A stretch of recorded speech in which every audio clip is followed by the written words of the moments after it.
Hi, today we're going to be reading Matilda by Rhoda and illustrated by Quentin Blake. Chapter 1. The Reader of Books. It's a funny thing about mothers and fathers. Even when their own child is the most disgusting little blister you could ever imagine, they still think that he or she is wonderful. Some parents go further. They become so blinded by adoration, they manage to convince themselves their child has qualities of genius. Well, there is nothing very wrong with all this. It's the way of the world. It is only when the parents begin telling us about the brilliance of their own revolting offspring that we start shouting, "Bring us a basin, we're going to be sick." School teachers suffer a good deal from having to listen to this sort of twaddle from proud parents. But they usually get their own back when the time comes to write the end of term reports. If I were a teacher, I would cook up some real scorchers for the children of doting parents. "Your son Maximilian," I would write, "is a total washout. I hope you have a family business you can push him into when he leaves school, because he sure as heck won't get a job anywhere else." Or if I were feeling lyrical that day, I might write, "It is a curious truth that grasshoppers have their hearing organs in the sides of the abdomen. Your daughter Vanessa, judging by what she's learnt this term, has no hearing organs at all." I might even delve deeper into natural history and say, "This periodical cicada spends 6 years as a grub underground, and no more than 6 days as a free creature of sunlight and air. Your son Wilfred has spent 6 years as a grub in this school, and we are still waiting for him to emerge from the chrysalis. A particularly poisonous little girl might sting me into saying, 'Fiona has the same glacial beauty as an iceberg, but unlike the iceberg, she has absolutely nothing below the surface.' I think I might enjoy writing end-of-term reports for the stinkers in my class. But enough of that, we have to get on." Occasionally, one comes across parents who take the opposite line, who show no interest at all in their children.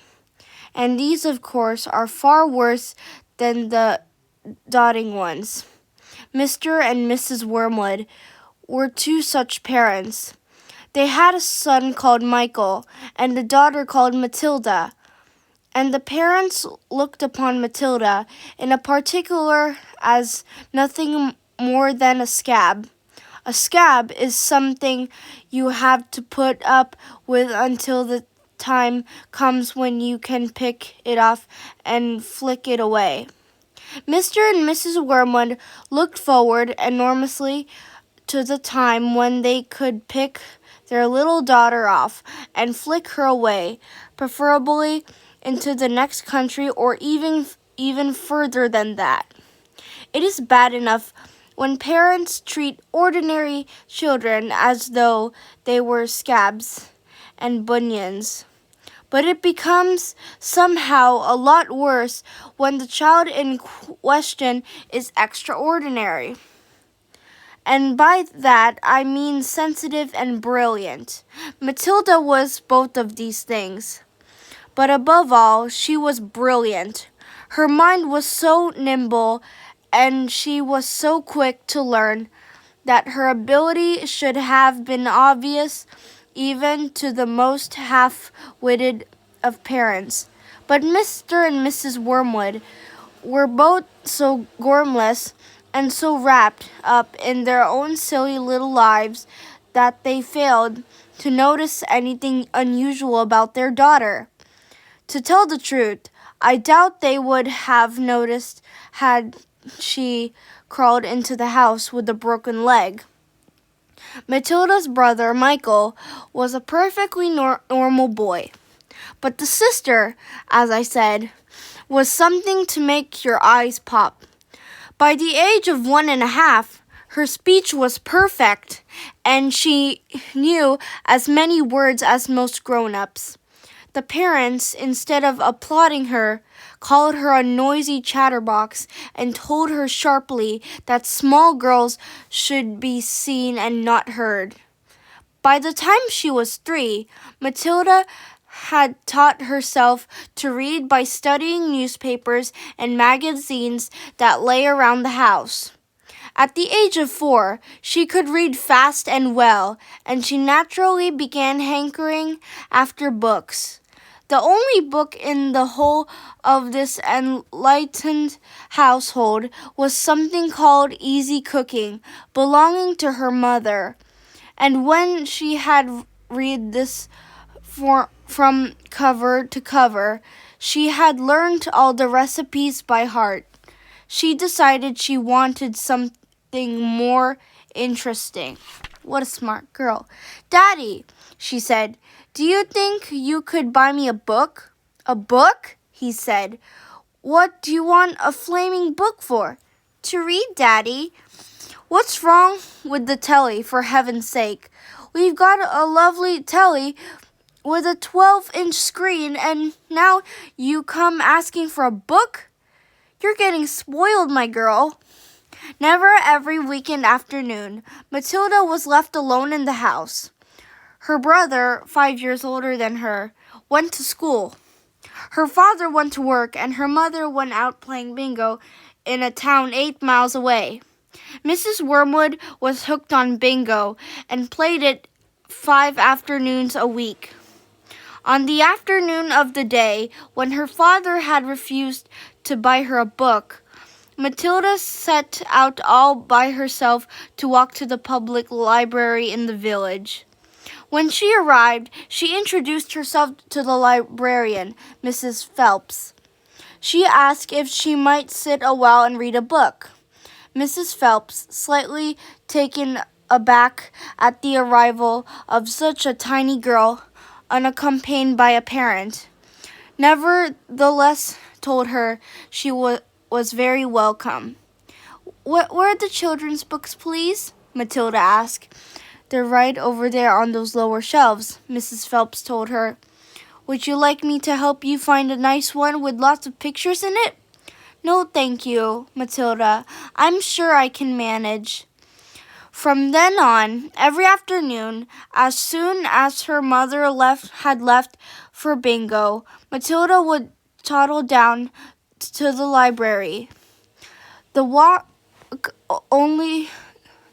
took only 10 minutes, and this allowed her 2 glorious hours sitting quietly by herself in a cozy corner, devouring one book after another. When she had read every single children's book in the place, she started wandering around in search for something else. Mrs. Phelps, who had been watching her with fascination for the past few weeks, now got up from her desk and went over to her. "Can I help you, Matilda?" she asked. "I'm wondering what to read next," Matilda asked. "I finished all the children's books." "You mean you've looked at the pictures?" "Yes, but I read the books as well." Mrs. Phelps looked down at Matilda from her great height, and Matilda looked right back up at her. "I thought some were very poor," Matilda said, "but others were lovely. I liked The Secret Garden best of all. It was full of mystery. The mystery of the room behind the closet door and the mystery of the garden behind the big wall." Mrs. Phelps was stunned.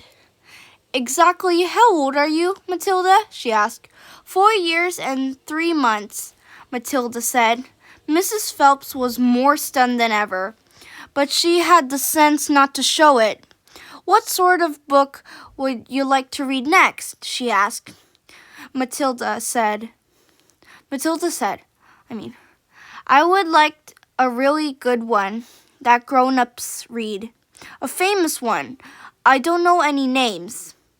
Mrs. Phelps looked along the shelves, taking her time. She didn't quite know what to bring out. How she asked herself, does one choose a famous grown-up book for a 4-year-old girl?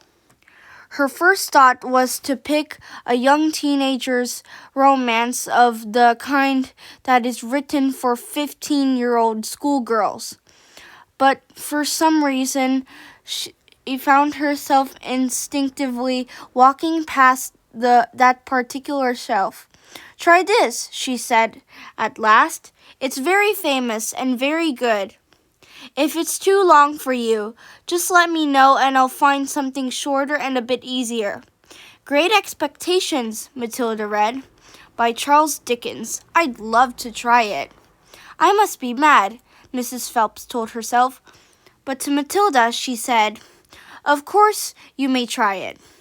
Over the next few afternoons, Mrs. Phelps could hardly take her eyes from the small girl sitting for hour after hour in the big armchair at the far end of the room with the book on her lap. It was necessary to rest it on the lap because it was too heavy for her to hold up, which meant she had to sit leaning forward in order to read. And a strange sight it was.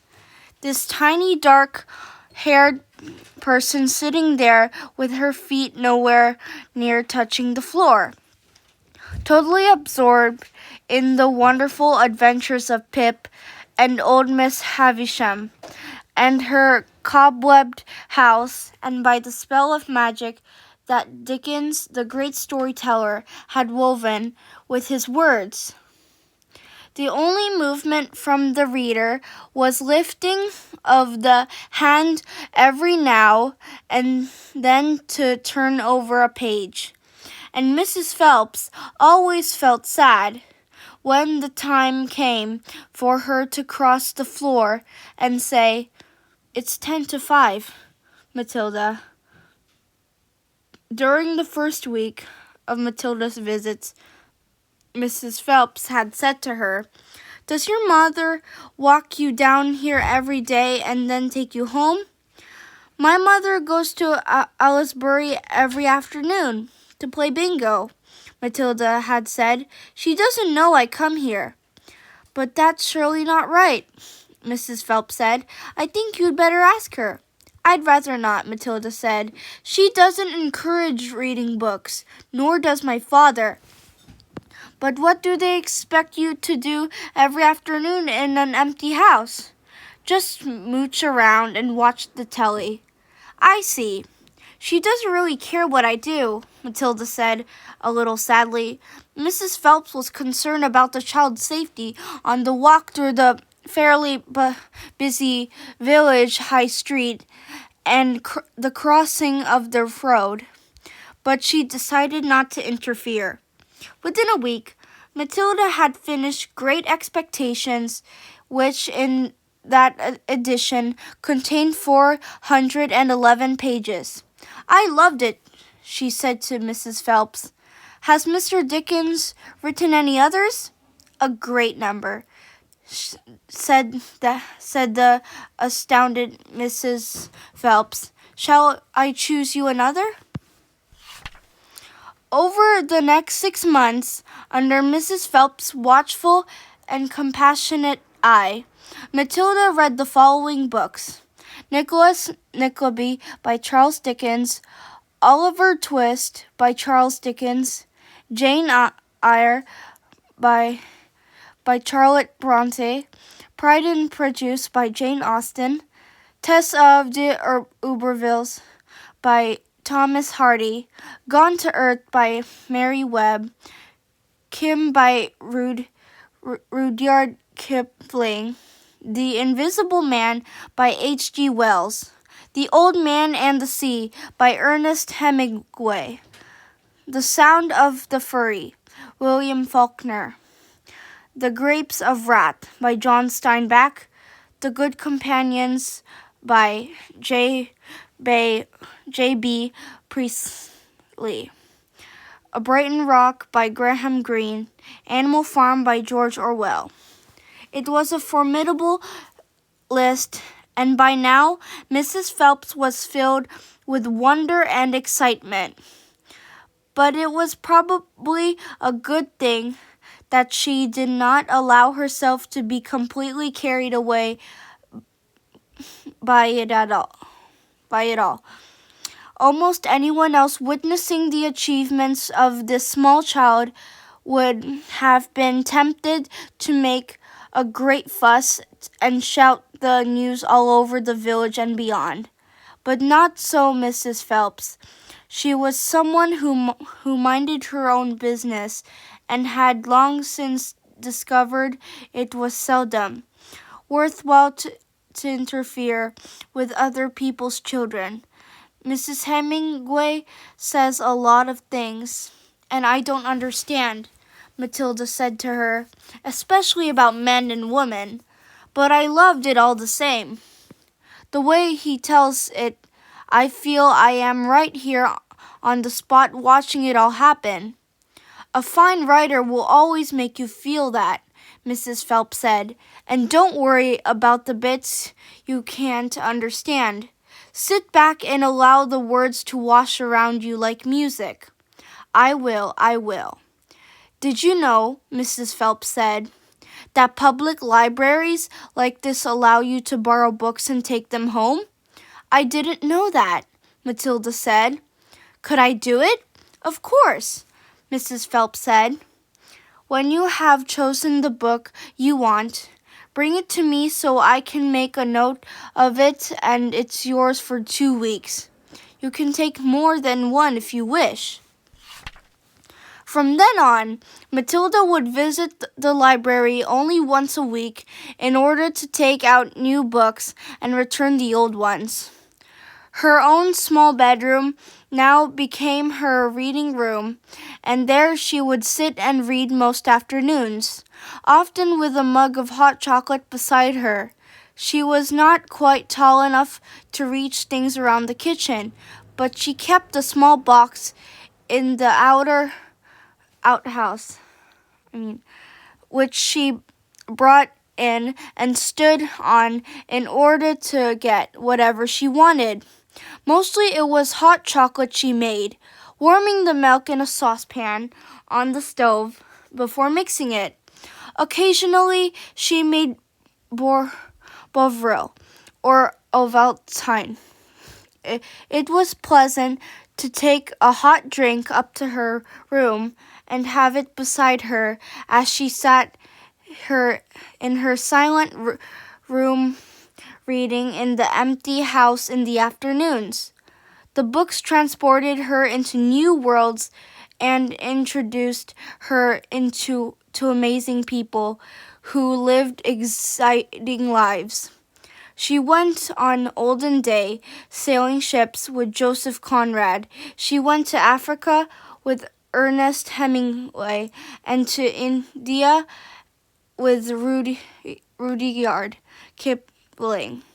She traveled all over the world while sitting in her little room in an English village. And that's the end. A new chapter coming soon. Bye.